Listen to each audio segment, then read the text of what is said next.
Sebagai manusia yang dilahirkan dengan sebutan wanita, pernahkah kamu bertanya, kenapa aku dilahirkan seperti ini? Kenapa hidupku tidak seperti mereka? Kenapa aku harus menjadi wanita dalam dunia yang penuh tuntutan, standar, dan harapan? Hari ini, aku tidak datang untuk menjawab keluhanmu. Aku datang untuk menawarkan kunci, sebuah jalan hidup yang telah ribuan tahun menuntun mereka yang gelisah. Stokisme. Dan hari ini, kita akan menyelami satu prinsip dari seorang Amor Fati. Bagaimana dalam pendapatnya tentang sesuatu yang begitu penting, yakni mencintai takdir. Yang mana sesuatu akan kita bahas lebih dalam lagi.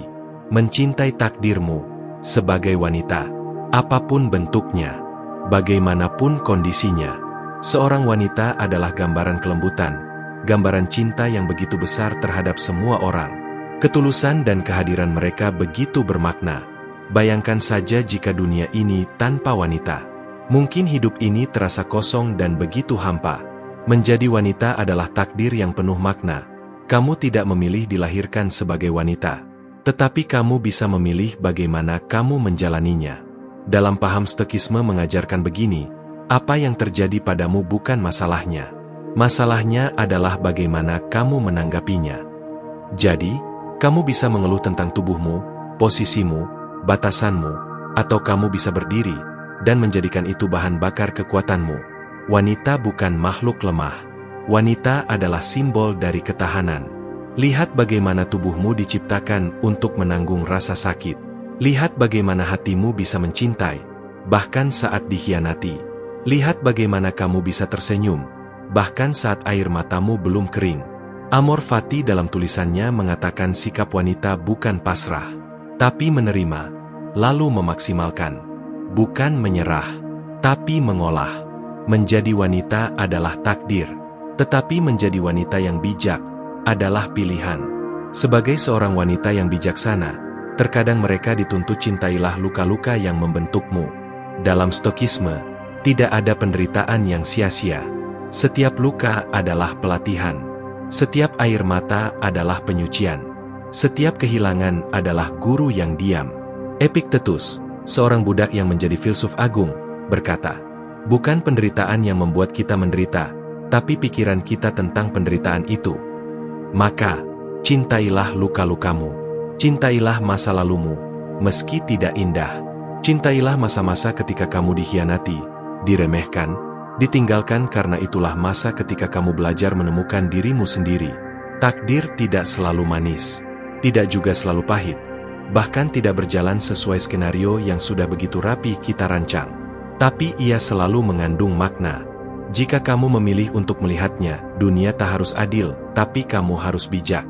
Terkadang dunia ini begitu tidak adil bagi wanita, menjerat wanita kepada titik terendah mereka, membelenggu pikiran dan mental mereka begitu sadis. Dunia mereka tidak dianggap. Kadang kamu harus bekerja 2 kali lebih keras untuk dihargai setengahnya. Masih banyak hal terjadi. Kadang kamu harus memilih antara karir dan keluarga, antara suara hati dan suara lingkungan. Tapi Stokisme tidak pernah menjanjikan keadilan eksternal. Ia hanya menjanjikan ketenangan batin bagi mereka yang hidup sesuai kebajikan. Jadi, kamu tidak bisa mengatur dunia, tapi kamu bisa mengatur jiwamu. Bagi seorang wanita, ketenangan batin adalah kunci hidup ternyaman yang begitu mereka nikmati. Namun pada kenyataannya, wanita sering dipaksa untuk memutuskan segala sesuatu di luar kendali, di luar ekspektasi mereka. Kamu dipaksa untuk bisa memilih apa yang kamu perjuangkan, apa yang kamu abaikan, dan apa yang kamu lepaskan. Namun batin mereka tidak memaksa untuk cintailah kenyataan ini. Bukan karena itu sempurna, tapi karena itulah ladangmu untuk tumbuh. Wanita bijak tidak mengejar pengakuan, tapi kebajikan. Di dunia yang menuntut validasi, wanita stoik hidup dalam diam dan dalam. Dia tidak sibuk mencari pujian, karena dia tahu pengakuan tidak akan pernah cukup. Pengakuan dari orang sekitar tidak akan membuat batinnya tenang, apalagi membuat hidupnya bahagia. Dia tidak membandingkan diri di media sosial, karena dia tahu standar sejati adalah hatinya sendiri. Batinnya perlu dijaga dengan erat, agar tidak menjadi luka dan mendapat penolakan dari dunia saat ini. Marcus Aurelius berkata, Jika kamu bisa melakukan hal yang benar tanpa berharap pujian, maka kamu telah bebas. Dan inilah kemerdekaan sejati bagi wanita. Ketika kamu bisa berkata, "Aku tahu siapa diriku," bahkan ketika dunia tidak tahu. Sebuah kalimat sederhana, namun mampu memberikan kekuatan batin bagi wanita untuk lebih paham dan lebih peka terhadap dunianya sendiri. Masih banyak kaum pria yang tidak mengakui kekuatan, keputusan dan pemikiran dari wanita. Entah ini sampai kapan bakalan terjadi seperti ini. Seorang wanita harus mampu mencintai peranmu, apapun itu. Apakah kamu seorang ibu yang akan melahirkan anak-anak bagi suamimu dan keluarganya? Sebagai seorang istri, bagi suamimu kelak, yang sudah menjadi kodratnya untuk melayani semua kebutuhan suamimu baik nafkah lahiriah dan batiniah? Ataukah seorang wanita lajang, yang mungkin menjadi seorang wanita yang bebas menjalani hidupmu tanpa adanya tekanan dari luar? Atau mungkin seorang pekerja, bahkan hanya sebagai seorang pemimpi, yang selalu memiliki banyak mimpi namun tidak mampu memaksimalkan mimpi itu untuk menjadi kenyataan? Apapun peranmu, cintailah takdir itu.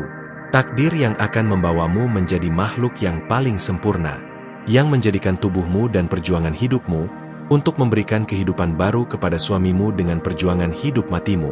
Sebuah perjuangan yang tidak dapat terbayarkan dan bahkan tidak dapat terbalaskan oleh apapun itu. Tetapi semua itu akan sirna karena kodratmu sebagai wanita, dan karena begitu besarnya cintamu terhadap orang-orang tercinta di sekitar hidupmu.